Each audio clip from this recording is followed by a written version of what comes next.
அனுபவிச்சிருக்கீங்களா இல்லையா? நமக்கு ஒரு நல்ல தாய் உண்டு, பரிசுத்த ஆவியானவர். ஒரு தாய் தேற்றுவது போல நம்மளை தேற்றுகிற நல்ல தாய் உண்டு. ஹல்லேலூயா. அந்த குடும்பத்துக்குள்ள இருக்கீங்கன்ற கான்சியஸோட உங்க வாழ்க்கைய ஒவ்வொரு நாளும் வாழும்படி நான் ஆசீர்வதிக்கிறேன். ஆமென். இன்னைக்கு நம்ம என்ன பார்க்க போறோம்னா, நம்ம எல்லாம் ஒரு மனசை குறிச்சு பார்க்க போறோம். ஹல்லேலூயா. எதை குறித்து பார்க்க போறோம்? எல்லாரும் ஒரு மனசா இருக்கீங்களா? எத்தனை பேர் இந்த இடத்துல ஒரு மனமா இருக்கீங்க? நிறைய நேரம் நீங்க யோசிச்சு பாருங்க. மனுஷனுக்கு மட்டும் ஒரு சூப்பர் கிருபை இருக்கு. எங்கேயும் இருப்பான், சர்ச்சில் தான் இருப்பாங்க, ஆனா மனசு நிறைய நேரம் எங்க இருக்கும்? வெளியே இருக்கும். வீட்டுக்கு போய் இன்னைக்கு அடுத்த வீக்கு போன இது உங்களுக்கு புரியுது இல்ல? ஆள் இங்கதான் இருப்பாங்க, ஆனா பல இடத்துல இருக்கக்கூடிய பவர் யாருக்கு இருக்கு? மனுஷன். ஆனா நம்ம எதை பார்க்க போறோம்னா, ஒரு மனதை பார்க்க போறோம். அது இங்க வரும்போது மாத்திரம் இல்ல, எப்பவுமே நம்ம மனசு ஒரு மனப்படுறத பார்க்க போறோம். ஒரு மனம் எங்க இருக்கோ அங்க என்ன இருக்கு? என்ன இருக்கு சொல்லுங்களா? எல்லாரும் அமைதியா இருக்காதுங்க, எல்லாரும் கொஞ்சம் அப்படி ஃப்ரீயா உட்காந்துக்கோங்க. ஒரு மனம் எங்க இருக்கோ அங்க என்ன இருக்கு? சந்தோஷம், சமாதானம் இருக்கு, சந்தோஷம் இருக்கு. வேற என்னெல்லாம் இருக்கு?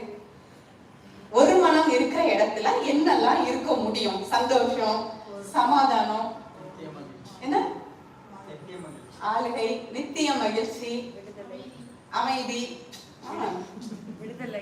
விடுதலை, வெற்றி. நீங்க பைபிள்ல பாத்தீங்கன்னா தெரியும், எங்கெல்லாம் அதாவது தேவனோட ஜனங்கள் ஒரு மனமா இணைக்கப்பட்டாங்களோ அந்த இடத்துல விடுதலை இருந்துச்சு, அந்த இடத்துல வெற்றி இருந்துச்சு, அந்த இடத்துல நித்திய மகிழ்ச்சி இருந்துச்சு, அந்த இடத்துல சமாதானம் இருந்துச்சு. அப்ப நான் அவங்க எல்லாரையும் பார்த்து கேட்கிறேன், எல்லாரும் தனித்தனி பர்சன். அதுக்கப்புறம் தான் ஹஸ்பண்ட், பிள்ளைங்க, குடும்பம், அதெல்லாம் ரெண்டாவது. முதல்ல நீங்க எல்லாரும் யாரு? நம்ம எல்லாரும் ஒரு தனி நபர். நான் உங்க எல்லார்ட்டையும் கேட்கிறேன், உங்க ஆத்மா, ஆவி, சரீரம் தேவனோட ஒரு மனமா இணைக்கப்பட்டிருக்கா? இது இந்த ஏசுக்காக வட இந்தியாவுக்கு செல்வியா? ஆமா ஆமா அப்படி கேட்கவே இல்லை. யோசிச்சு பதில் சொல்லுங்க. நம்ம எதுக்காக வந்திருக்கோம்னா, யாரையும் வேல்யூ பண்றதுக்கு வரல, நம்ம உள்ளான மனிதனை பலப்படுத்த வந்திருக்கோம். அவங்க எல்லாரும் முன்னாடியும் கேட்கிறேன், உங்களோட ஆவி, நிறைய பேருக்கு ஆவி ஆத்மா என்கிட்ட இருக்கா, வீடு இருக்கிறது தெரியும் அப்படின்னு நினைப்பீங்க. நமக்குள்ள ஒரு ஆவி இருக்கு, அது தேவனிடத்தில் இருந்து வந்த ஆவி. அந்த ஆவி நம்மள நல்ல வழியில, பரிசுத்த ஆவியானவரை பற்றி சொல்லல, ஹோலி ஸ்பிரிட்டை பற்றி சொல்லல, நமக்குள்ள ஒரு ஆவிக்குரிய மனுஷன் இருக்கிறான். அந்த ஆவி நமக்குள்ள ஒரு மனசு இருக்கு, துடிச்சிட்டே இருக்கும். பாரு உன்னை இப்படி சொல்லிட்டாங்க, ஒன்னதான் ஜட்ஜ் பண்ணி இருப்பாங்க. அந்த மனசு, வெளியே தெரிகிற சரீரம், இந்த மூணுமே நான் சொல்றது உங்களுக்கு புரியுது இல்ல? தேவனோட ஒரே மனசா, அதாவது தேவனோட சிந்தையோட, அவரோட தாட்டோட நீங்க ஒரே மனமா இணைஞ்சிருக்கீங்களா? எல்லாரும் யோசிச்சு சொல்லுங்க பாப்போம். இணைஞ்சிருக்கீங்களா? என்ன என்ன பண்ணிருக்கீங்க?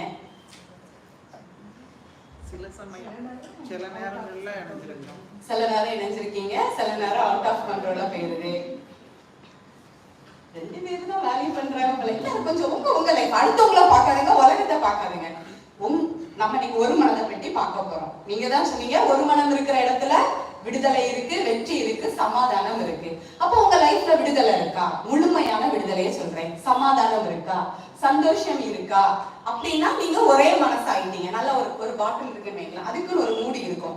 அதை வச்சு மூடும் போதுதான் பாட்டில மூட முடியும். எல்லா மூடிய வச்சு என்ன செய்ய முடியாது. புரியுது இல்ல?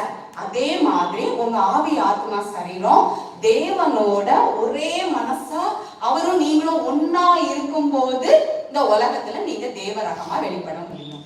தேவராஜ்யம் நம்ம மூலமா வெளிப்பட முடியும். அப்படியே உங்க லைஃப் எல்லா தனி மனிதனும் தேவனோட இணைக்கப்பட்டுட்டீங்களான்னு கேக்குறேன். என்ன நினைக்கிறீங்க? ஆமாவா இல்லையா? எஸ்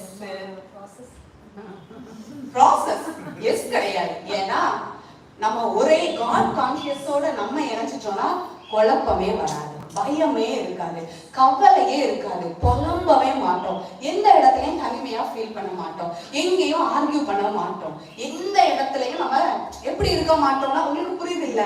நம்ம சிந்தனையே தேவனோட இணைஞ்சிருக்கோம். நீங்க நல்லா பாத்தீங்கன்னா தெரியும், பைபிள்ல எந்த இடத்துல எல்லாம் ஒரு மனம் இருந்துச்சோ அந்த இடத்துல ஒரு பெரிய தெய்வீக அசைவு இருந்துச்சா இல்லையா? சொல்லுங்க பாப்போம். பைபிள்ல எங்க எல்லாரும் ஒரு மனதா இருந்தாங்க? தெய்வீக அசைவு, தேவன் அவங்க மூலமா பெரிய காரியங்களை செஞ்சாரு, தேவனா வெளிப்பட்டாங்க, அதெல்லாம் எங்க நடந்துச்சு? எல்லாருக்கும் தெரிஞ்ச ஒரே இடம் பெந்தேகோஸ்தே என்னும் நாள் வரும்போது அவங்க எல்லாம் ஒருமனப்பட்டு ஓரிடத்தில் கூடி வந்தார்கள். நீங்க பாத்தீங்கன்னா தெரியும், பைபிள் அடிக்கடி சொல்லுது, நீங்க வாசிங்க பாப்போம். மத்தேயு 18வது அதிகாரம் 19வது வசனம். மத்தேயு 18வது அதிகாரம் 19வது வசனம். அல்லாமலும் உங்களில் 2 பேர் தாங்கள் வேண்டிக் கொள்ள போகிற எந்த காரியத்தை குறித்தாலும் பூமியிலே பூமியிலே வேண்டிக் கொள்ள போகிற எந்த காரியத்தை குறித்தாலும் ஒருமனப்பட்டிருந்தால் பரலோகத்தில் இருக்கிற என் பிதாவினால் அது அவர்களுக்கு உண்டாகும் என்று உங்களுக்கு சொல்லுங்க. புரியுதா? அப்போ எதுக்கு ஒரு மனம் உண்டாகும்னா, எங்க ஒரு மனம் இருக்கோ, எங்க ஒரே சிந்தை இருக்கோ. இப்ப நம்ம எல்லாம் கூடி வந்திருக்கோம்ல, நீங்க நல்லா யோசிங்க. எல்லா சண்டேயும் கிறிஸ்தவங்க சபையா கூடி வராங்களா இல்லையா? நமக்கு தெரிஞ்சதுல இருந்தே சபையா கூடி வந்துட்டு இருக்கோம். எத்தனை நாள் கூடும்? ஏன் இன்னும் நான் யோசிக்க என்ன, சின்ன வயசுல இருந்தே இந்தியாக்காக எழுப்புதலுக்காக ஜெபம் பண்ண பழக்கம் இருக்கு. சர்ச்சில், சிஎஸ்ஐ சர்ச்சில், வெளியெல்லாம் இந்திய எழுப்புதலுக்காக எல்லாரும் ஜெபம் பண்ணிருப்பீங்க தானே? இந்தியா மாறணும்னு பல்லாயிரக்கணக்கான வருஷமா ஜெபம் பண்ணியும் முழங்கால நின்னும் போராடியும் ஏன் இன்னும் எழுப்புதல் வரல? இந்த வசனம் என்ன சொல்லுது? அப்போ கூடி இருக்கிற யாரும் எப்படி கூடல? ஒரு மனமா கூடல. உங்களுக்கு புரியுதா? நிறைய நேரம் எதுக்கு கூப்பிடுறோம்னா, சண்டேனா கூடிடணும். சண்டேனா என்ன செஞ்சிடணும்? தேவன் ஞாயிற்றுக்கிழமையும் தேவன் அல்ல, எல்லா நாளுக்கும் உரியவர் நம்ம தேவன். நிறைய நேரம் ஏன் கூடியிருக்கோம்னா, சண்டே கூடிடணும். இன்னொன்னு, சரி எதுக்கு கூடுவோம்னு தெரியாம போவோம், அங்க போனாதான் வாழ்க்கை மாறும். ஒரே மனநிலை. புரியுதா? ஏன் இதுவரை எழுப்புதல் வரலன்னா, நம்ம எதுக்காக அழைக்கப்பட்டிருக்கோம்னு யாருமே புரிஞ்சு கொள்றது இல்லை. மதத்தின் அடிப்படையில தேட ஆரம்பிச்சிட்டோமே தவிர வார்த்தையின் அடிப்படையில தேவனை பார்க்கல. நான் எல்லாரும் பார்த்து சொல்றேன், நீங்களும் நானும் மதத்தை தேடி வரல, லைஃபா தேடி வந்திருக்கோம். அதுதான் இயேசு கிறிஸ்து. ஹல்லேலூயா. உங்க பக்கத்துல இருக்க கையை பிடிச்சு சொல்லுங்க, நம்ம மதவாதிகள் கிடையாது, கிறிஸ்துவை உடையவர். நம்ம மூலமா தான் எழுப்புதல் வரப்போகுது. ஏன்னா நான் என்ன யோசித்தேன்னா, இங்க இருக்க எல்லாரோட வெள்ளிக்கிழமை வரவங்களுக்கு தெரியும் நம்ம என்ன பிராக்டிஸ் பண்ணிட்டு இருக்கோம்னா, நம்ம எதுக்காக வாழ்றோம், எதுக்காக வாழ்க்கையை சீரியஸா எடுக்கிறோம். நம்ம எப்படி எல்லாரோட மனசை எப்படி ஆயிரணும்னா, இந்த இடத்துக்கு என் பிள்ளை நல்லா படிக்கிறதுக்காக, நல்ல ஒரு வீடு கட்டுறதுக்காக, என் சூழ்நிலை மாறதுக்காக நான் போகவே மாட்டேன். இந்த இடத்துக்குள்ள நான் எதுக்கு வாரேன்னா, ஏசு கிறிஸ்து மூலமா தேவன் என் மேல ஒரு நோக்கத்தை வச்சிருக்காரு. ஹல்லேலூயா. நீங்க நினைக்கிறீங்க அது ஏதோ நாட்டுக்கு போறவங்க ஊழியக்காரங்க, இல்லவே இல்லை. நம்ம எல்லாருனாலையும் தேவன் ஒரு பிளான் வச்சிருக்காரு. என்ன பிளான் வச்சிருக்காருன்னா, பரலோகத்துல அவருடைய சித்தம் செய்யப்படுவது போல அது யாரை கொண்டு செய்வாரு? நிறைய நேரம் மனுஷங்க என்ன நினைச்சிருக்காங்கன்னா, ஒரு ப்ராஃபிட் தான் உலகத்தையே மாற்ற முடியும், ரொம்ப ஹீலிங் மினிஸ்ட்ரியை வச்சுதான் தேசமே. இல்லவே இல்லை. ஏசு யாருன்னு தெரிஞ்ச சாதாரண ஒரு நபரை கொண்டு உலகத்தை மாற்ற முடியும். அதுக்கு நீங்க எந்த யுத்த களத்துக்கும் போக வேண்டாம், நம்ம எந்த மேடை போட்டும் பேச வேண்டாம். அறை வீட்டுக்குள்ள நம்ம இருதயத்தை பாக்குற தேவன் நம்மளை கொண்டு வெளியரங்கமான காரியங்களை செய்வார். ஹல்லேலூயா. அதுக்கு மனசு ரொம்ப முக்கியம். ஹல்லேலூயா. அதுக்கு நம்ம வாழ்ற லைஃப் ரொம்ப முக்கியம். எதுக்காக வாழ்றோங்கிற தாட் ரொம்ப முக்கியம். அதனாலதான் ஒரு 2-3 வாரமா ஃப்ரைடே எல்லாம் எதை பார்த்துட்டு இருக்கோம்னா, உணவுக்காக, உடைக்காக, உங்க நீடுக்காக தேவனை தேடாதுங்க. ஹல்லேலூயா. பக்கத்துல இருக்கவங்களை பார்த்து சொல்லுங்க, இனிமேல் நீங்க உலகத்துக்காக தேவனை தேட போறதே இல்லை. நம்ம யாருமே உலகத்துக்காக, நம்ம தேவைக்காக அவரை தேட போறதே இல்லை. நமக்கு ஒரு நல்ல தகப்பன் உண்டு. நமக்கு என்ன தேவைன்னு நமக்கு தெரியறதுக்கு முன்னாடி எல்லாத்தையும் அறிஞ்சவர் தான் நம்ம தகப்பன். அவர் நம்மளை பார்த்து சொல்றாரு, அதாவது அந்த சின்ன பிள்ளைங்களுக்கு சாப்பாடு கொடுக்கும் போது, அந்த பாரு காக்கா போகுது அப்படிங்களாங்கிற மாதிரி நம்மளை பார்த்து, அந்த பாரு ஆகாயத்து பறவை, இது பறந்துச்சுன்னா நீ நல்லா வாழுவ, பாரு இதெல்லாம் அழகா பூத்து இருக்கு, இதெல்லாம் உடுத்து வச்சுன்னா உன்ன உடுத்து வைப்பேன். ஹல்லேலூயா. நம்மள ஒரு தகப்பன் அழகா காக்கிறாரு, காக்காவை போஷிக்கிறேன், புல்ல உயிரோடி வாழ வச்சிருக்கேன்னா ஒரு நாள் வாழ வைக்கிறது நிச்சயம். ஆனாலும் நம்ம எல்லாம் கேட்டுட்டு எப்படி ஆயிருவோம்? ஒரு மனமா இருக்க முடியாம பல மனமா ஆயிடுது. இருக்கிறது ஒரு இருதயம் தான். ஆனா அது யோசிக்கிற விஷயத்த பார்த்தா உலகமே தாங்க முடியாத அளவு இருக்கு. வீட்டுல இருந்தே நம்மளால யுத்தம் பண்ண முடியும்? ஆமாவா இல்லையா? நம்ம மனச வச்சு உலகத்தையும் உண்டாக்கக்கூடிய வலிமை நமக்கு இருக்கு. யோசித்து பாத்தீங்கன்னா தெரியும், யார் இருதயம்லாம் தேவ இருதயத்தோட இணைக்கப்படுதோ அந்த குடும்பங்கள் விடுதலையை அனுபவிக்கும். அதுக்கு முதல்ல என்ன தேவைன்னா, தனி மனுஷன் விடுதலை ஆனாதான் குடும்பமா இணைஞ்சு ஒர்க் பண்ண முடியும். உங்க எல்லாரும் பார்த்து சொல்றேன், இந்த இடத்தை நான் என்ன யோசிக்கிறேன்னா, நம்ம எல்லாம் தேவபுத்திரரா இருக்கும். ஏசு கிறிஸ்து சிலுவையில செஞ்சு முடிச்சத மிஸ் பண்ணாம அனுபவிப்போம். பரலோகத்தை இந்த பூமியில என் மூலமா நம்ம மூலமா மாத்துறதுக்கு தான் இந்த இடத்துல கூடி வந்திருக்கோம். ஹல்லேலூயா. இந்த ஒரு மனசோட நம்ம ஒவ்வொரு வாரம், ஆண்டவரே என் மூலமா இந்த இடத்துல இந்த மேனிஃபெஸ்ட் ஆகணும், அதுக்கு நான் என்ன உங்ககிட்ட தாரேன்னு எல்லாரும் வந்தோம்னு வைக்கலாம். எல்லாரோட கான்சியஸும் ஒரே கான்சியஸா இருந்துச்சுன்னா நம்மளை கொண்டு தேவன் பெரிய காரியங்களை செய்யலாம். ஹல்லேலூயா. அன்னைக்கு அந்த மெடிடேஷனுக்கு வந்தவங்களுக்கு தெரியும், அன்னைக்கு என்ன ரூல் இருந்துச்சுன்னா, யாரும் பக்கத்துல கூட என்ன செய்யக்கூடாது, பேசக்கூடாது. பக்கத்துல இருக்கவங்களை பார்த்து சாப்பாடு நல்லா இருக்கான்னு கூட கேட்கக்கூடாது. எதனால? மைண்ட் கான்சியஸ் எல்லாம் தேவனுக்குள்ளேயே இருக்கணும், டைவர்ட் ஆகக்கூடாது. ஏன்னா பழகுனாதான். ஒரு வாட்டி நான் ஒரு கன்வென்ஷன் போயிருந்தேன், ஹிந்து காலேஜ்ல ஒரு டிபிஎம் கன்வென்ஷன் நடந்து. அந்த பாஸ்டர் சொன்னாரு, மனுஷனோட மனசு ஒரு குறைவு, அலைப்பாய்ஞ்சிட்டே இருக்கும். அப்படி அலைப்பாய்ஞ்சிட்டு இருக்கிற மனச ஒரே இடத்துல உட்கார வைக்கிறதுக்கு தான் நம்ம என்ன செய்யறோம், மெடிடேட் பண்றோம். ஹல்லேலூயா. இங்க இருக்கவங்க எல்லாரும் பார்த்துன்னு சொல்றேன், உங்க மனத்துல விடுதலையை நான் பேசுறேன்.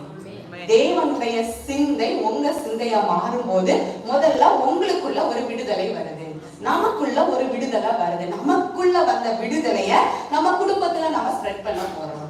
அது மூலமா தேசங்கள் ராஜ்யங்கள் ஆண்டவரை அறிய போகுது, வெளியரங்கம் ஆக போகுது. நீங்க நல்லா யோசித்து பாருங்க. ஆதாம் ஏவாள எல்லாரும் உற்சாகமா இருக்கீங்களா? தேவன் படைச்சாருல, அவங்க எப்படி படைச்சாரு தெரியுமா? வசனம் சொல்லுது, பிதா குமாரன் பரிசுத்த ஆவிக்குள்ள அதுதான் படைச்சாங்க. எல்லாருக்கும் தெரியும் தானே? ஏன்னா அவங்க என்ன பேசினாங்கன்னா, 3 பேரு நல்லா யோசிச்சு பாருங்க, நமது சாயலின்படியும் நமது ரூபத்தின்படியும். ஒரு ஆளை சொல்லல, அந்த திருத்துவத்தை பார்த்து சொன்னாங்க, நம்ம சாயல்படி நம்ம ரூபத்தின்படி ஒரு மனுஷனை உண்டாக்குவான். அவங்களுக்குள்ள இருந்து அவங்க நாளைக்கு யோவான் வாசித்தீங்கல்ல 17ல நீங்க வாசித்து பாருங்க, அந்த ஒருமைப்பாட்டுல இருந்துதான் உங்களையும் என்னையும் அவங்க படைச்சாங்க. ஆதாம் பிதா குமாரன் பரிசுத்த ஆவியோட முழுமையின் வெளிப்பாட படைக்கப்பட்டான். உங்களுக்கு புரியுது தானே? ஆனா ஆதாம் கிட்ட இருந்து ஏவாள் வந்தா. ஏவாள் வரும்போது தேவன் அவங்கள பார்த்து என்ன சொன்னாங்க? இவங்க 2 பேருமே யாரா இருக்காங்களா? யாரா இருக்காங்க? வாசிங்கப்பா. ஆதியாகமம் 2வது அதிகாரம் 24வது வசனம். இது நிமித்தம் புருஷன் தன் தகப்பனையும் தன் தாயையும் விட்டு தன் மனைவியோட இசைந்திருப்பான், அவர்கள் ஒரே மாம்சமாய் இருப்பார்கள். ஆதாமும் ஏவாளும் எப்படி தேவன் உருவாக்குனாரு? ஒரே மாம்சமாய், ஒரே மாம்சமா, ஒரே சிந்தனையா. அப்படிதான் ஏதேன்ல இருந்தாங்க. அவங்க 2 பேருக்குள்ள ஏதாவது ஆர்கியூமெண்ட் வந்துச்சா? ஆதாம் ஏவாளுக்குள்ள ஃபர்ஸ்ட் அந்த பழத்தை சாப்பிடறதுக்கு முன்னாடி ஏதாவது ஆர்கியூமெண்ட் வந்துச்சா? இல்லையா? நீங்க நம்ம வீட்ல எல்லாம் ஹஸ்பண்ட் அண்ட் ஒய்ஃபுக்குள்ள ஆர்கியூமெண்ட் வருதா இல்லையா? வருதா இல்லையா? வசனம் சொல்லுது, அவங்க 2 பேருக்குள்ளே ஆர்கியூமெண்ட் வரல. அவங்க 2 பேரும் தேவனோட இணைஞ்சிருந்தாங்க. தேவனோட சத்தத்துக்கு ஓடி போய் நின்னாங்க, அவரோட சுத்துனாங்க, உலாவுனாங்க, அவரோட வாசம் பண்ணாங்க. எப்போ தெரியுமா? தேவனோட அவங்க ஒருமனப்பட்டவரை. நீங்க நல்லா யோசிங்க. சர்ப்பத்தை குறித்து வசனம் என்ன சொல்லுதா? சர்ப்பம் எப்படிப்பட்டதா? தந்திரம் உள்ளது. எல்லாரும் உற்சாகமா இருக்கீங்களா? ஹல்லேலூயா. சர்ப்பம் தந்திரம் உள்ளதா. அந்த தந்திரம் உள்ள சர்ப்பத்துக்கு என்ன நோக்கம் இருந்துச்சு தெரியுமா? அதாவது ஒரே மனமா இருக்காங்க, ஒரே சிந்தையில இருக்காங்க, அவங்களுக்கு உலகம் தெரியாம தெரிஞ்சது எல்லாமே தேவனும் அதை ஏதேன்னு சொல்றாங்க. இவனுக்கு என்ன தோணுச்சுன்னா, அவனுக்கு தெரியும் மனசை டைவர்ட் பண்ணா லைஃப் மாறிடும். புரியுதுல்ல? மனசை மாத்துனா, நீங்க நிறைய நேரம் நம்மளே பாருங்க, ஒரு விஷயத்த நினைச்சு கவலைப்பட்டுட்டே இருப்போம். யாராவது ஒருத்தங்க நம்ம மைண்ட, நீங்க அப்படியே யோசிக்கிறீங்க, இது உங்களுக்கு நடக்காதுன்னு நம்ம மைண்ட மாத்தும் போது, ஒரு தகவல் நம்ம மனசுக்குள்ள வைக்கும் போது, ஓ ஓகே, உங்களுக்கு புரியுதுல? இப்படி மனசுதான் ரொம்ப முக்கியம். ஏன்னா இருதயம் என்ன நினைக்குதோ அததான் சரீரம் சிந்தனை எல்லாம் வெளிப்படுத்துது. நான் சொல்றது உங்களுக்கு புரியுதா? இருதயத்தின் நினைவுதான் செயலா வெளியே வருது. அந்த தந்திரம் உள்ள சர்ப்பம் ஏவாள் கிட்ட என்ன ஆசைப்பட்டுச்சுன்னா அவளோட மனச அந்த ஏதேன் தோட்டத்துல இருந்து தேவன் பக்கம் இருந்து திருப்புறதுக்கு ஆசைப்பட்டு, அதனாலதான் சர்ப்பம் கேட்டு தேவன் உங்களுக்கு இந்த தோட்டத்துல இருக்கிற, நீங்க வாசிங்களா 3ஆவது அதிகாரம் 2வது வசனம். ஸ்திரீயை பார்த்து நீங்கள் தோட்டத்தில் உள்ள விருட்சங்களின் கனியை புசிக்கலாம், ஆனாலும் தோட்டத்தின் நடுவில் இருக்கிற விருட்சத்தின் கனியை குறித்து தேவன் நீங்கள் சாகாதபடிக்கு அதை புசிக்கவும். தேவனாகிய கர்த்தர் உண்டாக்கின சகல காட்டு ஜீவன்களை பார்க்கிலும் சர்ப்பமானது தந்திரமுள்ளதாய் இருந்தது.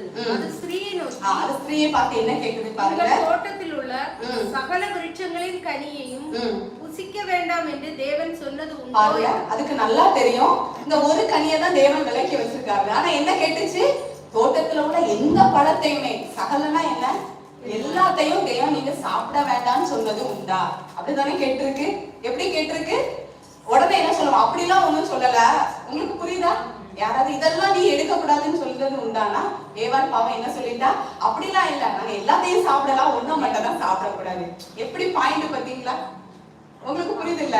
அழகு அந்த வாசிங்க பார்ப்போம். நீங்கள் தோட்டத்தில் உள்ள சகல விருட்சங்களின் கனியையும் புசிக்க வேண்டாம் என்று தேவன் சொன்னது உண்டோ? அழகா கேக்குது பாருங்க. நீங்க எந்த பழத்தையுமே சாப்பிடக்கூடாதுன்னு தேவன் உங்களுக்கு சொன்னது உண்டா? உடனே என்ன ஆயிட்டா பாருங்க, அடுத்த வசனம். ஸ்திரீ சர்ப்பத்தை பார்த்து நாங்கள் தோட்டத்தில் உள்ள விருட்சங்களின் கனிகளை, அவ பதில் சொல்றா, நாங்க எல்லா பழத்தையும் சாப்பிடலாம், ஆனாலும் தோட்டத்தின் நடுவில் இருக்கிற விருட்சத்தின் கனியை குறித்து தேவன் நீங்கள் சாகாதபடிக்கு அதை புசிக்கவும் அதை தொடவும் வேண்டாம் என்று சொன்னார். உங்களுக்கு புரியுது இல்ல? அவன் என்ன எக்ஸ்பிளைன் பண்றான், எல்லாத்தையும் சாப்பிடலாம். அவன் உடனே அடுத்த பாயிண்ட் வருவான், ஏன் தெரியுமா, இதை சாப்பிட்டா நீ தேவனா மாறிடுவா. அந்த ஒரு மனசு எப்போ மாறுச்சோ, எப்போ அவங்க கான்சியஸ பிசாசால டைவர்ட் பண்ண முடிஞ்சுச்சோ, அப்பவே உலகத்துக்குள்ள என்ன வந்துட்டு தெரியுமா, அந்த ஒரு மனம் காட் கான்சியஸா இருந்தவங்க வேர்ல்டு கான்சியஸா மாற ஆரம்பிச்சாங்க. அதனாலதான் நம்ம சபையா நான் நிறைய உங்களுக்கு டீச் பண்ணியிருக்கேன், என்னன்னா அந்நிய சத்தத்துக்கு காது கொடுக்காதுங்க, உலக சத்தத்தை சீரியஸா எடுக்காதுங்க, உலகம் நம்மளை சுத்தி சோசியல் மீடியா பேப்பர்ல வரத லைஃபா வேல்யூ பண்ணாதுங்க, நம்ம சொந்தக்காரங்க கேட்கிற தகவலுக்கு அடிப்படையில என்ன செய்யாதுங்க. நம்ம ரிலேட்டிவ்ஸ் எல்லாம் தப்பா சொல்லல, நிறைய நேரம் நமக்கு ஒரு விசுவாசம் இருக்கும். எப்படின்னா தேவன் யாரும் தெரியறதுனால எனக்கு தெரியும் என் வீட்டுக்குள்ள இப்படிதான் நடக்கும். ஆனா நம்ம இப்படி தேவன அடிப்படையா நம்ம குடும்பத்தை கெட்டினது தெரியாத யாராவது நம்ம வீட்டுக்கு வந்தா, ஐயோ நீங்க இப்படி இருந்தா இதெல்லாம் எங்க இருந்து வரப்போகுது, இதெல்லாம் நடக்காது, எல்லாரும் நல்லா இருக்காங்க உங்க வீட்டுலதான் சொல்றது புரியுது இல்ல? இப்படி ஏதோ சொல்ற தகவலை சீரியஸா எடுத்து அஃபண்ட் ஆன எத்தனை பேர் இருக்காங்க. ஹல்லேலூயா. நிறைய நேரம் மனுஷனோட வாழ்க்கை எப்படி இருக்குன்னா, அவங்க நம்மள என்ன நினைப்பாங்க, அடுத்தவங்க என்ன நினைப்பாங்க, இது தெரிஞ்சா அடுத்தவங்களுக்காக வாழணும். என் ஃபேமிலியில எல்லாரும் நல்லா செட்டில் ஆயாச்சு, புரியுதா உங்களுக்கு? இதெல்லாம் நம்ம கான்சியஸ் கிடையாது. ஹல்லேலூயா. அதனாலதான் நான் திரும்ப திரும்ப சொல்றேன், உங்க ஒரு மனம் சிதைக்கப்படாதபடி உங்க இருதயம் தேவன் உள்ள மேற்கொள்ளப்படணும். பக்கத்து வீட்டுல இருக்கவங்க வாழ்க்கைய பக்கத்து வீட்டுக்காரங்க வாழ முடியும்.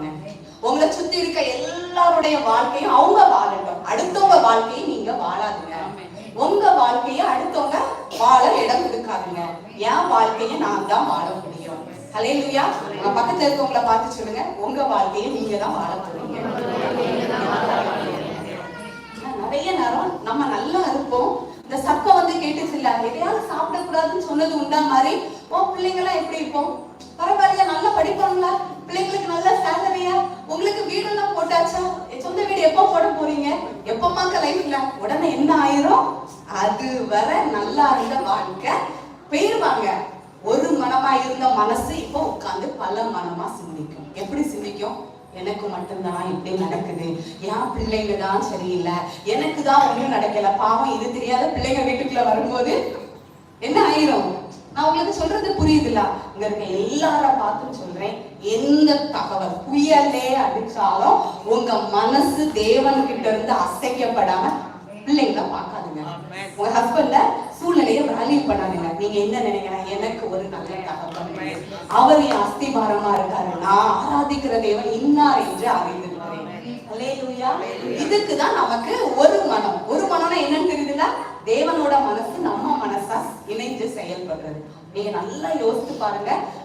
சாத்தான் பெரிய வேலையை பார்த்தானா? ஒரு சின்ன விஷயம் தான், மனசை திருப்பினா வாழ்க்கையே மாறி போச்சு.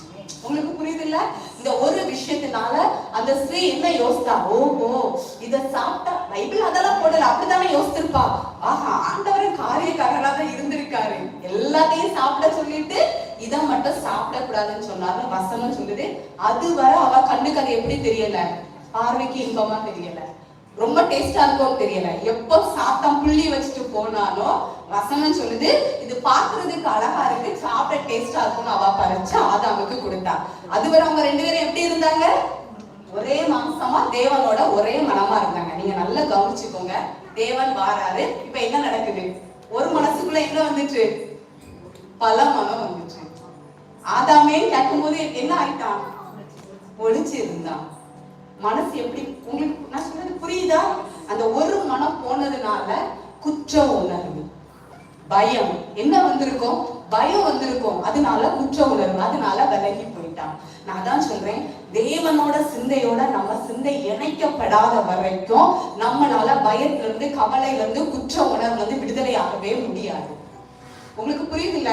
அதுவரை பயம்னா என்னன்னு தெரியாது, ஒழிக்கணும்னா என்னன்னு தெரியாது. அந்த ஆதாம் ஒழிச்சு பயந்து எல்லாத்துக்கும் மேல அவன் என்ன சொன்னான்னு தெரியுமா? தேவன் கேட்டாரு, நான் சாப்பிடக்கூடாதுன்னு சொன்ன ஃப்ரூட்டை சாப்பிட்டுட்டியா? என்ன சொன்னான்? என்ன சொன்னான்? அதுவரை ஒண்ணுக்குள்ள ஒண்ணா இருந்தவங்க அவங்களுக்குள்ளேயே பிரிவு வந்துட்டு. எப்படின்னா அவனோட மாம்சம் தான், ஆனா தேவன் என்ன சொன்னான்னு தெரியுமா? தேவனே, நீங்க எனக்கு தந்த ஸ்திரீ. எப்படி பிரிவு வந்துட்டு உங்களுக்கு புரியுதா? அந்த இடத்துலயே பிரிவு வந்துச்சு. நீங்க எனக்கு தந்த ஸ்திரீ எனக்கு இந்த பழத்தை சாப்பிட்டா, அதாவது இவன் காரணம் இல்ல, ஸ்திரீ கொடுத்ததுனால பழத்தை சாப்பிட்டேன். ஸ்திரீ என்ன சொன்னா? நான் இல்ல ஆண்டவரே, சத்தம். உங்களுக்கு புரியுது இல்ல? அந்த ஒரு மனம் பல பிரிவினை, ஆர்குமெண்ட் எல்லாம் இங்கதான் வந்துச்சு. அதனாலதான் இங்க இருக்க எல்லாரும் பார்த்து சொல்றேன், தேவனோட சிந்தை உங்க சிந்தையா மாறட்டு. உலக கண்ணாடிய போட்டு உலகத்தை பார்க்காதீங்க. நம்ம எல்லாம் ஒரு டிசிஷன் எடுக்க போறோம். தேவ சிந்தையோட இருக்கிறதுனால தேவன் எப்படி சிந்திச்சாரோ அப்படிதான் நம்ம சிந்திக்க முடியும். யாரெல்லாம் பைபிள்ல அப்படி இருந்தாங்களோ ஒரு பெரிய அசைவு இருந்துச்சு. நிறைய நேரம் நீங்க நல்லா யோசிங்க, இங்க இருக்க யார் வீட்லயாவது ஆர்குமெண்ட் வராம இருக்கா? யார் வீட்லயாவது ஆர்குமெண்ட் வராம இருக்கா? ஆர்குமெண்ட், வாக்குவாதம் எல்லாம் வராம இருக்கா இல்லையா? நிறைய நேரம் என்ன வந்துருது? ஹஸ்பண்ட் ஒய்ஃபுக்குள்ள, அம்மா பிள்ளைங்களுக்குள்ள என்ன இருக்கு? ஆர்குமெண்ட். நிறைய நேரம் நிறைய பேர் சொல்லுவாங்க, என் மனசுல இருக்கிறது யாருக்குமே தெரியாது. சொல்லுவாங்களா இல்லையா மனுஷங்க? என் மனசுல நான் உள்ள ஒண்ண வச்சுட்டு வெளியே ஒரு வாழ்க்கை வாழ்றேன். நிறைய பேர் என்ன சொல்லுவாங்க தெரியுமா? நான் சிரிக்கிறேன், ஆனா உள்ளுக்குள்ள எரி மலையே எங்கதான் இருக்கு. இதெல்லாம் என்ன நினைக்கிறீங்க? நம்மளை நாமே ஏமாற்றக்கூடிய ஒரு விஷயம். உங்களுக்குள்ள எனக்குள்ள தனியா விடுதலை இல்லாம இருக்கிறதுக்கு உலகம் சொன்ன தந்திரத்தையும் கதையையும் ஏற்று வாழ்றனாலதான் இதுக்குள்ள கட்டுப்பட்டு நம்ம வாழ்ந்துட்டு இருக்கோம். நான் சொல்றது புரியுது இல்ல? உங்களுக்கு புரியுது? ஏன்னா நம்ம எப்போ எதுவும் என்ன சேதப்படுத்த முடியாது, எந்த விஷயமும் என்ன அசைக்க முடியாதுன்னு நம்ம கண்மூடித்தனமா நம்புறோமோ அப்பந்தான் நம்மளால தேவனோட திட்டத்துல வாழ முடியும். நீங்க நல்லா யோசித்து பாருங்க. பைபிள்ல ஒரு வசனம் இருக்கு, தனக்கு தானே விரோதமாய் பிரிந்திருக்கிற எந்த வீடும் எந்த ராஜ்யமும். அப்போ ஒரு மனம் இருந்தா தனக்கு தானே ஒன்னா இருக்கிற வீடு எப்படி இருக்கும்? இந்த தந்திரத்துல இழுப்புண்டுதான் நம்மளும் என்ன பண்றோம்னா, ஏதோ ஒரு விஷயம் நம்மளுக்கு அஃபண்ட் ஆனதுனால நம்மள சுத்தி இருக்க எல்லாரையும் சவுண்ட் போட்டு, எனக்கு மனசு கஷ்டமா இருக்கு, இது தப்பு, நீங்க ஏன் இதை செஞ்சீங்க, நீங்க இப்படி செய்யலன்னு ஹஸ்பண்டா இருக்கலாம், பிள்ளைங்களா இருக்கலாம். ஆர்குமெண்ட் எதுக்கு வருது தெரியுமா? ஒரு மனதை குலைக்கிறதுக்கு. நான் சொல்றது உங்களுக்கு எந்த அளவு புரியுதுன்னு எனக்கு தெரியல. வீட்டுக்குள்ள அதுக்காக யார் என்ன பண்ணாலும் பரவாயில்ல, எனக்கு ஒரு மனம் முக்கியம், நான் யார்கிட்டயும் ஆர்கியூ பண்ண மாட்டேங்கிறது இல்ல. விடுதலையோட நான் தேவனோட டிசைனுக்கு மாறா எண்ண மாட்டேன்.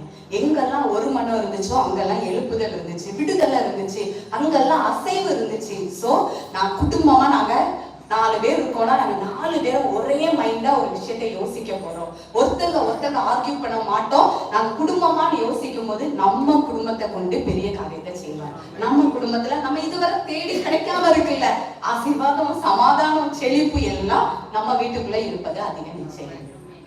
புரியுது இல்ல? அதனால இங்க இருக்க எல்லாரும் பார்த்து சொல்றேன், நம்ம எல்லாம் தீர்மானம் எடுக்க போறோம். ஏன்னா ஒரு மனம் அவ்வளவு முக்கியம். நீங்க நல்லா யோசித்து பாருங்க. யோனா போய் நினிவேல பிரசங்கம் பண்ணாரு. நினிவே அழிய போகுது. இன்னும் 40 நாளா? 40 நாள் தானே? 40 நாளா 3 நாளா? 3 நாள் நினைக்கிறேன். 3 நாள நினிவே என்ன செய்ய போகுது? அழிய போகுது. உங்க பாவம் வானத்துல வானபரியத்தை எட்டிட்டு. உடனே வசனம் சொல்லுது, அந்த ராஜா அந்த மக்கள் மட்டும் இல்ல, அங்க இருக்க மிருகங்கள் பறவைகள் எல்லாம் ஒருமனப்பட்டாங்க. எப்படி ஒருமனப்பட்டாங்க தெரியுமா? அந்த கான்சியஸ் மைண்ட்ல எதை வேல்யூ பண்றோம்ன்றது ரொம்ப முக்கியம்.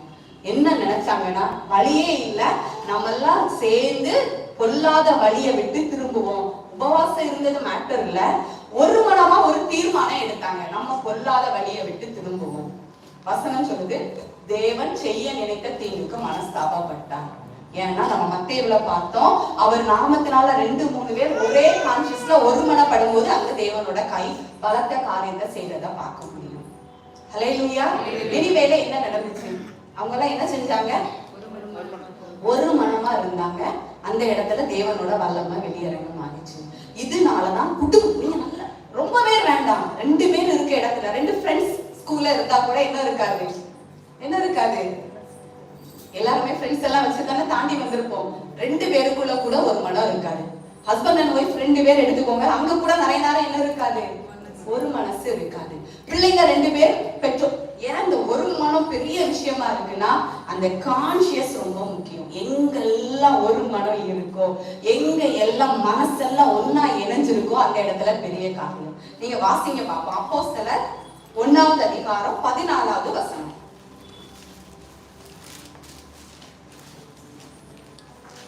அப்போஸ்தலர் 1வது அதிகாரம் 14வது வசனம். அங்கே இவர்கள் எல்லாரும் ஸ்திரீகளோடும் இயேசுவின் தாயாகிய யாரெல்லாம்? இயேசு கிறிஸ்துவோட சீஷர்கள் எல்லாரும் இயேசுவின் தாயாகிய மரியாளோடும் அவருடைய சகோதரரோடும் கூட இயேசு கிறிஸ்துவோட சகோதரர் எல்லாரும் கூட ஒருமனப்பட்டு ஜெபத்திலும் வேண்டுதலிலும் தரித்திருந்தார். நிறைய நேரம் நம்ம தான் என்ன பண்ணிருக்கோம்னா ஜெபத்திலையும் வேண்டுதலையும் தரிச்சிருக்கோம்.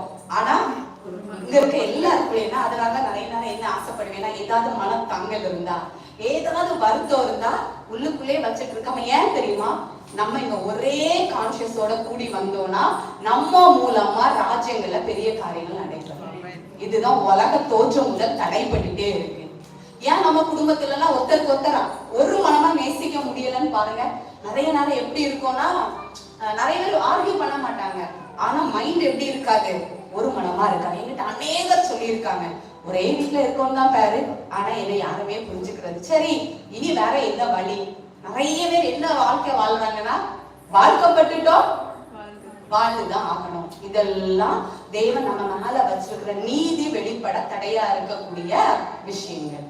அதனால இங்க இருக்க எல்லாருக்குமே என்ன நினைக்க போறோம்னா, ஹஸ்பண்ட் அண்ட் ஒய்ஃபுக்குள்ள, பெற்றோர் பிள்ளைங்களுக்குள்ள என்ன எடுத்து ஒர்க் பண்ண போறோம்னா, 2 பேரும் ஒரே மனமா இருக்கிறதுக்கு எந்த சிந்தனையும் தடையா இருக்கக்கூடாது. ஏதாவது உங்களுக்கு தடையா இருக்குன்னு நினைச்சா எடுத்து ஒர்க் பண்ணிருங்க. நான் உங்க முன்னாடி சொல்ல முடியும், முன்னாடி அடிக்கடி எனக்கும் ரியானாக்கும் நிறைய ஆர்கியூமெண்ட் வரும். ஏன்னா ரிசானா நான் என்ன சொன்னாலும் எடுத்து பதில் சொல்ல மாட்டேன். ரியானா எப்பவுமே என்ன மாதிரி, நான் எப்பவுமே பதில் சொல்லி பழக்கம். அதனால ஆனா என்ன நடந்துச்சுன்னா, நாங்க ஒர்க் பண்ண ஆரம்பிச்சோம். என்ன ஒர்க் பண்ண ஆரம்பிச்சோம்னா, நம்ம சுவிசேஷத்தை சீரியஸா எடுக்கோம், ராஜ்யத்துக்காக எஸ் சொல்லி இருக்கோம்னா, நம்ம குடும்பமா முதல்ல நம்ம வாழணும். நம்ம வாழ்ந்தாதான் அடுத்தவங்கள வாழ வைக்க முடியும். ஹல்லேலூயா. அப்ப நாங்க அடிக்கடி என்ன சொல்லுவோம், என்ன ஒர்க் பண்ணோம்னா, சரி நான் உங்ககிட்ட சொல்றது உனக்கு கஷ்டமா இருந்தா நீ அதுக்கு ஆர்கியூ பண்றதை விட, அம்மா எனக்கு உங்ககிட்ட கொஞ்சம் பேசணும்னு என்ன கூப்பிட்டு நான் எதை மாத்திக்கணும்னு என்கிட்ட சொல்லு.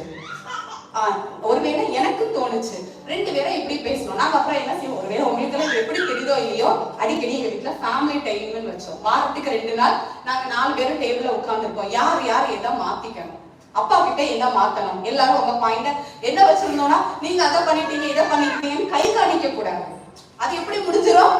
சண்டையில முடிஞ்சிடும். அப்ப நீங்க மட்டும் ஒழுங்கனா அன்பா என்ன சொல்லணும்னா, இதை மாத்திக்கிட்டா நம்ம வீட்டுல கொஞ்சம் ஹாப்பியா இருக்கும், இதை மாத்திக்கிட்டா என்னால என்ன செய்ய முடியாது, கோவப்பட முடியாது. நாங்க எப்படி உட்கார்ந்து பேசணும். முதல்ல எல்லாரும் அப்பா என்னெல்லாம் மாத்தணும் எல்லாரும் சொல்லுவாங்க, அப்பா இதெல்லாம் மாத்திக்கிட்டா நல்லது. 2வது அம்மா என்ன எல்லா கையும் என்ன நோக்கிதான் வரும். அம்மா என்னெல்லாம் மாத்திக்கணும், அம்மா திருப்பி திருப்பி ஒரு விஷயத்த ரிப்பீட் பண்ணக்கூடாது, எங்களை வந்து அதை பண்ணு ஆர்டர் பண்ணக்கூடாது. புரியுதா? நான் எக்ஸாம்பிளுக்கு சொல்றேன். நீங்க வந்து ஒரு விஷயத்த செய்யாத உடனே எருமை செஞ்சுட்டியா இப்படி பேட் வேர்ட்ஸ் யூஸ் பண்ணக்கூடாது. புரியுதா உங்களுக்கு? இப்படி நிறைய விஷயம் பிள்ளைங்க சொன்னாங்க. நான் எல்லாத்தையும் சீரியஸா எடுத்தேன். இதுக்கு முன்னாடி நான் எப்படி இருப்பேன்னா ட்ரெடிஷனல் அம்மா சொன்னா பிள்ளைங்க கேட்கணும், பிள்ளைங்க கத்துறதுக்குள்ள அம்மாக்கு கீழ்படுகிறதா. நான் பிள்ளைங்கன்னா எனக்கு கொடுத்த அடிமை மாதிரி ட்ரீட் பண்ணேன். எப்படி நான் ட்ரீட் பண்ணேன்னா அம்மா அப்பா சொன்னா பிள்ளைங்க கேட்கணும்.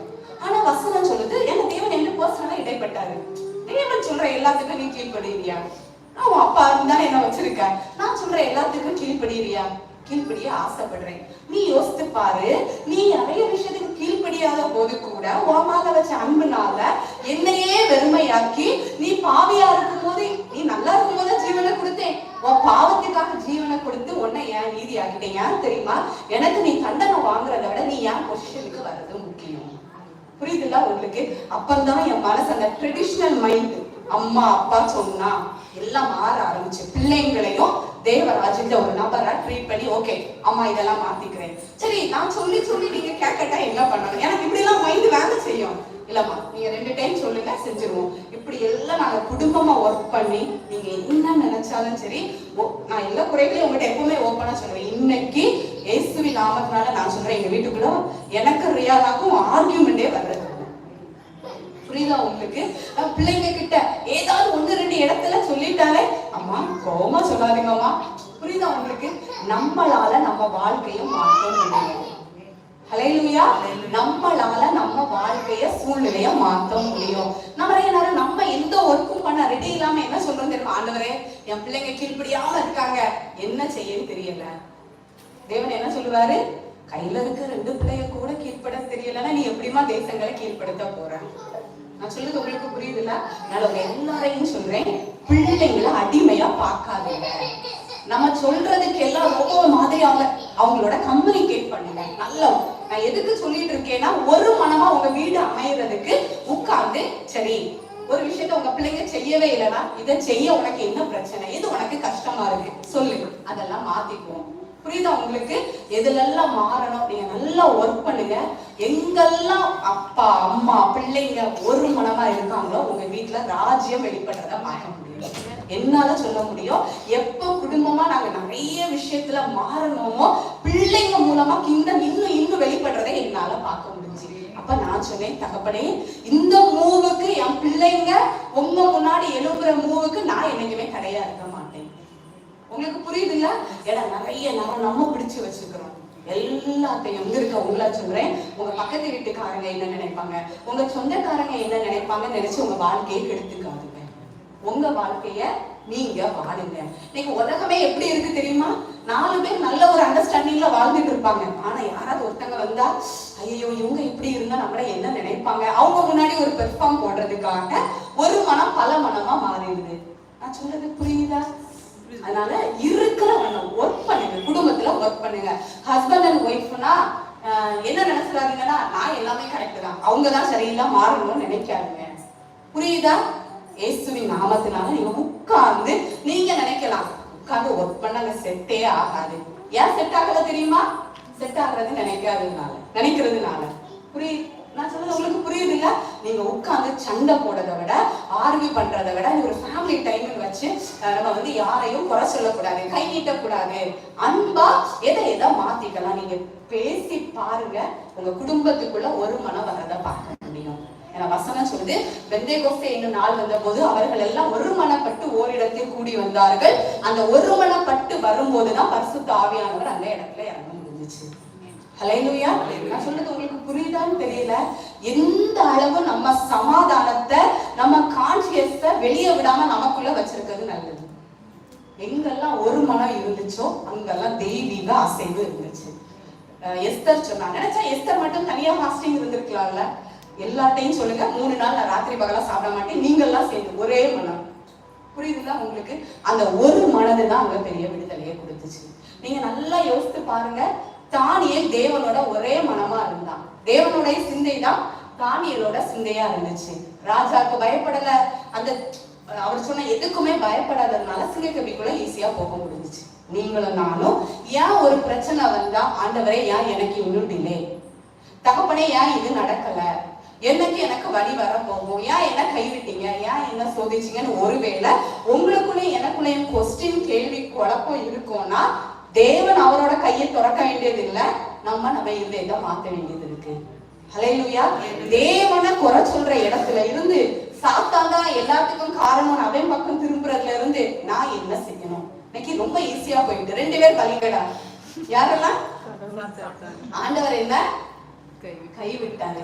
இந்த சாத்தான் என் குடும்பத்தை ஏன் தான் இப்படி சோதிக்கானோ, புரியுதா? இவங்க 2 பேரையும் குறை சொல்ற இடத்த விட்டுட்டு அவனுக்கே சாத்தானுக்கே சிரிப்பா வர, இவனுக்கு இவன் யாருன்னு தெரியல, இவன் தேவ யாருன்னு தெரியல, எல்லாத்துக்கும் என்ன பலியாக்குறாங்க.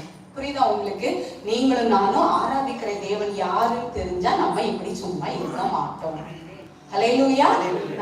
சின்ன மனுஷனுக்குள்ள பெரிய தெய்வம் வந்தா உலகமே நம்மள பார்த்து வியக்கணும், இன்னும் தேவனோட மனசு நம்ம மனதோட இணைக்கப்படல.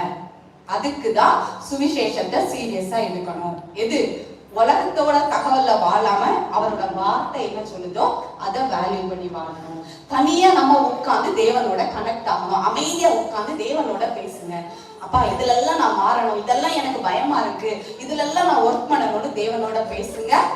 ஒரே சைடு பேசிட்டு போனை கட் பண்ணிடாதீங்க. அவரு பேசுறதுக்கு காத்துருங்க, அவரோட சத்தத்தை கேளுங்க. உட்கார்ந்து மெடிடேட் பண்ணுவது மூலம், இமேஜின் பண்றது மூலம் உங்க மனசை புதிதாக்குங்க. நான் சொல்றது உங்களுக்கு புரியுதுல? நீங்க பண்ண வேண்டிய ஒர்க் எல்லாம் எங்கதான்? Mind work. புரியுதா? உங்க மனசுல வேலை பாருங்க. நம்ம நிறைய வெள்ளிக்கிழமை வேலை பார்த்தோம். எப்படின்னா அஃபண்ட் ஆக மாட்டேன், இரிட்டேட் ஆக மாட்டேன், டெம்ட் ஆக மாட்டேன், எந்த விஷயத்துக்கும் உடஞ்சு போக மாட்டேன், பதில் சொல்ல. இதெல்லாம் எதுக்கு தெரியுமா? இன்னர் மேன ஸ்ட்ராங் ஆக்க. இங்க இருக்கவங்க எல்லாரும் பார்த்து சொல்றேன், உங்க குடும்பத்துக்குள்ள ஒரு மனம் உடையவங்களா இருந்தீங்கன்னா உங்களை கொண்டு தேவன் பெரிய காரியங்களை செய்ய முடியும். நீங்க நல்லா யோசித்து பாருங்க. பவுல் தேவனோட ஒரே மனமா இருந்தான், ஆனா வாழ்க்கையில விடுதலை இருந்துச்சு. ஏதாவது பிரச்சனை நடந்து பயந்து கொஸ்டின் கேட்டானா? ஒரு இன்சிடென்ட்ல என்ன நடந்துச்சா? பவுல் செத்து போயிட்டான்னு அவனை போட்டுட்டு போயிட்டாங்க. புரியுதா? செத்து போயிட்டான்னு போட்டுட்டு போயிட்டாங்க. அவன் எழுந்து உயிரோடி போனான். அவன் கப்பல்ல பயங்கர கொந்தளிப்புல இருந்தான். அவனை ஒரு விஷ பூச்சி கடிச்சிட்டு எந்த இடத்துலயும் வாயை திறந்து கூட எனக்கு எதுவும் ஆகக்கூடாது, நான் பயப்படவே மாட்டேன்னு அறிக்கை பண்ணவே இல்லை. ஏன் தெரியுமா? அவனோட மனசு தேவனோட ஒரே மனமா இருந்து இணைஞ்சு இருந்துச்சு. அதனால அவன் என்ன நினைச்சானா, எதுவும் என்ன சேதப்படுத்த முடியாது, எந்த தீங்கும் என்ன தடுத்து நிறுத்த முடியாது. உங்க மனசுக்கு நீங்க அறிக்கை பண்ணி எதையோ உன்னை சொல்லி கஷ்டப்படாதீங்க. உங்க மனத தேவ மனசோட இணைங்க, வார்த்தையோட இணைங்க. பயம் இல்லாம இருப்பேன்னு நிறைய பேர் என்ன சொல்றாங்க தெரியுமா? நான் நல்லா பாசிட்டிவ் எனர்ஜில தான் இருக்கேன். பாசிட்டிவ் எனர்ஜில இருந்தீங்கன்னா வேஸ்டா போயிடும்.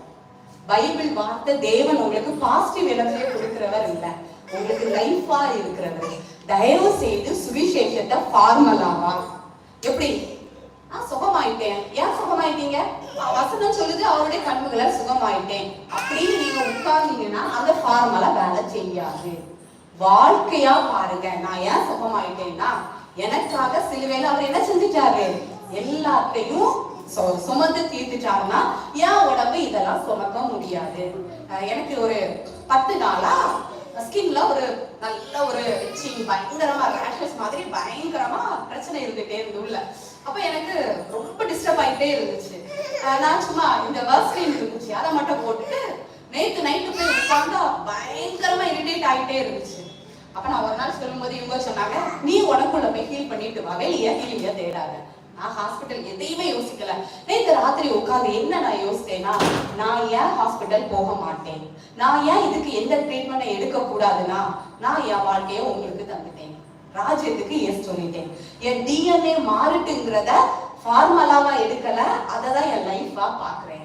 நான் எதை பாக்குறேன்னா, இது மனுஷ சரீரமா இல்ல. ஒரு வசனம் இருக்குல்ல, மாம்ச சித்தத்தினால புருஷ சித்தத்தினால பிறக்கல, நான் தேவனால அம்மா அப்பா மூலமா வந்த என் பிறப்பு இயேசு கிறிஸ்து மூலமா முடிவுக்கு வந்து அவரோட கூட இருக்கிறேன்னா இந்த சரீரம் ஆவிக்குரிய சரீரம். இதுல மனுஷனோட தன்மை வேலை செய்ய முடியாது. நான் சொன்னேன், நம்ம அந்த மெடிடேஷன்ல பேசணும், நம்ம சொல்லும் போதுதான் தேவனுக்கு எல்லாம் தெரியும். அதனால நான் சொன்னேன், ஏன் தெரியுமாப்பா நான் டாக்டரை தேடி போக வேண்டாம்னு நினைக்கிறேன். இஸ்ரவேல் ஜனங்கள் எல்லாம் எங்களுக்கு ஒரு ராஜா வேணும் ராஜா வேணும்னு கேட்டாங்க. கேட்டது பெரிய விஷயம் நினைக்கிறீங்களா? ராஜா வேணும்னு கேட்டாங்க. சாமுவேலுக்கு வருத்தம் வந்துடுச்சு. எவ்வளவோ இவங்களுக்கு தீர்க்க தரிசனம் சொல்லி இவங்களை வழி நடத்தின பிறகும் என்ன தள்ளிட்டாங்க? தேவன் சொன்னாரு, அவங்க உன்ன தள்ளல, நான் அவங்கள ஆளாதபடிக்கு என்ன தள்ளிட்டாங்க. அப்ப நான் சொன்னேன், நான் ஏன் தெரியுமா டாக்டரை போய் பார்த்து இதுல எந்த மருந்து போட மாட்டேன்னு நினைக்கிறேன். நான் டாக்டரை சூஸ் பண்ணி உங்களை என் வாழ்க்கையில இருந்து என் ஹெல்த்ல இருந்து வெளியே தள்ள விரும்பலப்பா. இஸ்ரவேல் மக்கள் தள்ளினது போல உங்களை தள்ள விரும்பல. நான் உங்களை தான் சூஸ் பண்ணிருக்கேன். எந்த இடத்துலயும் நான் உங்களை அவாய்ட் பண்ணவே மாட்டேன். இனிமேல் உங்களுக்குள்ளதான். ரெண்டாவது சொன்னேன், நீங்க எங்க பரிகாரின்னு போட்டிருக்கு, புரியுதுல்ல? உங்களை விட்டுட்டு பரிகாரியா நான் இன்னொரு நபரை அந்த இடத்துல வைக்க மாட்டேன். ஏன்னா உங்ககிட்டதான் எனக்கு சொல்யூஷன் இருக்குன்னு தெரியும். இப்படி நான் நிறைய வார்த்தைய இமேஜின் பண்ணல, உட்கார்ந்து நான் ஆண்டவர்கிட்ட வாய் திறந்து பேசிட்டு இருந்தேன். அதனால என் சரீரம் பார்த்து, என் உடம்ப பார்த்து சொன்னேன், நீ எனக்குள்ள இருக்க கூடாது, குணமாகணும்னு கேட்கவே இல்லை. நான் இப்படி எல்லாம் இவரை வச்சிருக்கிறதுனால நீ என் உடம்புக்குள்ள இனி இருக்க கூடாது, நீ இனி என் சரீரத்துல வேலை பார்க்க உன்னை அனுமதிக்கவே மாட்டேன். இயேசுவை நாமத்தால விட்டு விலகி போ, நீ விட்டு என்ன விட்டு வெளியேறு. இன்னைக்கு காலையில நான் பார்த்தேன், 95% அந்த இடத்துல நான் ஹீல் ஆகிருந்தேன். புரியுதா உங்களுக்கு? நான் என்ன சொல்றேன்னா, அந்த ஒரு மனம்ங்கிறது தேவனும் நம்மளும் இணைஞ்சு செயல்படுறது. அவருடைய சிந்தைய ஃபார்மலாவா இல்லை. இப்ப நான் இது ஏன் எனக்கு வந்துச்சு, நான் அவருடைய தலைமுறையில சுகமாயிட்டேன், எஸ் நாமத்துல வெளியப்பா போகலையே அப்படின்னு பார்த்தேன்னா ஃபார்மலாவா யூஸ் பண்றேன்னு அர்த்தம். புரியுதுல்ல? என்னோட சிந்தனை, எண்ணம், உணர்வு எல்லாம் இதுக்கு விரோதமா வார்த்தைக்குள்ள நிலைச்சு நின்றுனா இது என் லைஃபா மாறி இருக்குன்னு அர்த்தம். அதனாலதான் இங்க வந்திருக்கவங்க எல்லாரும் குறித்தும் சொல்றேன், உங்க பொருளாதாரமா இருந்தா நான் ஆசீர்வாதமா தானே இருக்கணும். அப்ப ஏன் இதெல்லாம் இருக்குன்னு சொல்லாதுங்க. சூழ்நிலையை பார்த்து பேசுங்க. நான் ஆசீர்வதிக்கப்பட்டதுனால என் அப்பா அவருடைய தரித்திரத்தை சுமந்து அவருடைய ஆசீர்வாதத்தை எனக்கு தந்து என் தரித்திரத்தை எடுத்தனால என் வீட்டுக்குள்ள ஆசீர்வாதம் தான் இருக்க முடியும். எல்லா தரித்திரத்தின் ஆவியை நான் உன்னை எதிர்க்கிறேன், என் குடும்பத்தை விட்டு வெளியே போகும். புரியுதா? இது ஃபார்மலா இல்ல, இது உங்க லைஃபா இருக்கும். உங்க பிள்ளைங்களை குறித்து போராடவே போராடாது. இன்னைக்கு நிறைய நேரம் பெற்றோருக்கு பிரச்சனையே என்னதான், ஃபியூச்சர் எப்படி இருக்கும். பிள்ளை எல்கேஜி தான் படிப்பாங்க, ஆனா என்ன நினைப்பாங்க, எப்படி கட்டி கொடுக்குறது. இன்னைக்கு நிறைய பேர் சொல்லுவாங்க, 2 பொம்பளை பிள்ளையா, ஐயோ எப்படி இந்த காலத்துல பொம்பளை பிள்ளை. நம்ம பிள்ளைங்க உலகம் ராஜ்யங்களே நம்ம பிள்ளைங்கள தேடி வரும். புரியுதா? பொம்பளை பிள்ளைங்கன்னு அவேர்னஸ்ல இருக்க வேண்டாம். ஆம்பளை பையன் அவனுக்குன்னு ஒரு வேலை அமைச்சு அவன் செட்டில் ஆனா தானே. உங்களுக்கு புரியுது இல்ல? உலகம் பாக்குற விதம் உங்க பிள்ளைங்கள உங்க சூழ்நிலைய பாக்காதுங்க. கண்ணை மூடி உங்க பிள்ளைங்களை எப்படி பாருங்கன்னா, எனக்கு தெரியும் நான் துன்பம் உண்டாக பிள்ளைகளை பெறவே இல்லை. என் பிள்ளைங்க தேவனால போதிக்கப்பட்டாங்கன்னா என் தேவனால என் பிள்ளைங்களுக்கு உயர்ந்த இடம் உண்டு. ஆமாவா இல்லையா? அவங்களுக்கு இருக்கிற எதுவும் உங்க லைஃப் குறித்து நீங்க பயப்படாதுங்க. ஏன் உங்க பிள்ளைங்க வாழ்க்கையில நிறைய நேரம் மாற்றம் வரலன்னா அவங்க லைஃப்ல யார் பிடிச்சு வச்சிருக்கா? இப்படி எல்லாம் விட்டுருங்க. ஹல்லேலூயா. இன்னைக்கு இங்க இருந்து போகும்போது உங்க ஹெல்த், உங்க பொருளாதாரம், பிள்ளைங்க, உங்க மனசு, குடும்பத்துக்குள்ள இருக்க ஆர்குமெண்ட் எல்லாப்படியும் விட்டுட்டு விடுதலை பண்ணி போக போறீங்க. ஹல்லேலூயா. எப்படி போக போறீங்கன்னா, தேவனுடைய சிந்தை என் சிந்தையா இருக்கு. வீட்டுல உட்காந்து ஒர்க் பண்ணுங்க, நான் பயப்பட மாட்டேன், ஏன்னா ஒரு நல்ல தகப்பன் உண்டு. நான் கவலைப்பட மாட்டேன், ஏன்னா இயேசு கிறிஸ்து சிலுவையில எல்லாத்தையும் சுமந்து தீர்த்துட்டாரு. புரியுதா? நான் இந்த உலகத்துல தனியா ஃபீல் பண்றேன், ஆனா நான் தனியா இல்லை, ஏன்னா பாவியானவர் எனக்குள்ள உலாவிட்டு இருக்கு. இப்படி தேவனோட உங்க அடையாளத்தை இணைச்சு பார்க்க பார்க்க உங்க மனசு புதிதாயிட்டே இருக்கும். உங்க மனசு புதிதாகும் போது நீங்க என்ன சொல்ல வேண்டியது இல்லைன்னா, நான் பயப்பட மாட்டேன், நான் கவலைப்பட மாட்டேன்னு சொல்றது இல்ல. உங்களால பயப்பட முடியாது. தானியேலால பயப்பட முடிஞ்சுச்சா? ஏன் முடியல? அதுதான் லைஃபா இருந்துச்சு. அந்த எரிகிற அக்னி சூளைக்குள்ள 3 பேர் இருந்தாங்கல்ல, 3 பேருக்குள்ள ஒரு ஆர்குமெண்ட். எனக்கு தெரியாது, நான் அவரை மறுதலிக்க நினைச்சா என்ன இருந்திருக்கும்? ஒரு மனமே இருந்திருக்காது. 3 பேரோட சிந்தையும் ஒரே சிந்தையா இருந்து இந்த அக்கினி சூளைக்கு நம்மள தப்பு வைப்பாரு. தப்பு வைக்காட்டா கூட நாங்க மறுதலிக்க மாட்டோம். அந்த இடத்துல ஹெவன் மேனிஃபெஸ்ட் ஆச்சு. நம்ம வீட்டுல இருக்க நம்ம 4 பேரோ 3 பேரோ ஒருத்தங்களோ 2 பேரோ முதல்ல நம்மளும் தேவனை இணைய போறோம். அவருக்குள் நம்ம ஒன்றா இருக்கிறோம். ஹல்லேலூயா. நம்ம யோவான் அந்த 17 போய் வீட்டுல வாசிங்க. வசனம் சொல்லுது, பிதா குமாரன் பரிசுத்த ஆவி அவங்க ஒருமனைப்பாட்டுல இருக்கிற மாதிரி நம்மளும் அவர்களுக்குள் ஒன்றா இருக்கும்படிதான் இயேசு கிறிஸ்து வந்தார். நித்திய ஜீவனை கஷ்டப்பட்டு சுதந்திரிக்க வேண்டாம். இந்த திருத்துவ குடும்பத்துக்குள்ள போக போக அந்த எல்லாமே நமக்கு கூட கொடுக்கப்படுகிறது. இங்க இருக்க உங்களை பார்த்து சொல்றேன், நல்ல தீர்மானம் நம்ம வாழ்க்கையை மாற்றும். இங்க இருக்க எல்லாரும் தீர்மானம் எடுக்க போறீங்க. அமைதியா ஒரு நிமிஷம் எல்லாரும் உங்க கண்ணை மூடிக்கோங்க. எல்லாரும் உங்க மனதுல நீங்க என்ன தீர்மானம் எடுக்கணுமோ எல்லாரும் உங்க கண்ணை மூடி நீங்க இதுல எல்லாம் உங்களுக்கு சமாதானமா இருக்க முடியல. ஒரு மனமா தேவனை தேடுறதுக்கும் உங்க குடும்பத்துல ஒரு மனசா வேலை செய்யறதுக்கு எது தடையா இருக்கு? உங்களோட கடந்த கால காயங்களா? நீங்க உங்களை சேஃப்டி இல்லாம பாக்குறதா? நிறைய நேரம் ஏன் குடும்பத்துல பிரச்சனை தெரியுமா? கடந்த கால பாதிப்புனால நம்மள ஒரு சேஃப்டி இல்லாம, நம்ம வாழ்க்கையை சேஃப்டி இல்லாம நினைக்கிறதுனால நம்ம நிறைய நேரம் ரியாக்ட் ஆயிட்டு இருக்கோம். நீங்க யோசித்து பாருங்க, இன்னைக்கு உங்க பிள்ளைங்களா, உங்க பொருளாதாரமா, இல்ல நீங்க விரும்புற மாதிரி உங்க ஹஸ்பண்டோ, நீங்க சொல்றதை கேட்கிற மாதிரி உங்க பிள்ளைங்களோ இருக்கணும்ங்கிறது உங்களுக்கு ஒரு லாபம் வேலை செய்யறதுனாலயா? எதுனால உங்களுக்கு ஒரு மனமா சமாதானமா வாழ முடியல? எல்லாரும் சொல்ல போறோம் இந்த ஆழத்துல இருந்து எல்லாத்தையும்.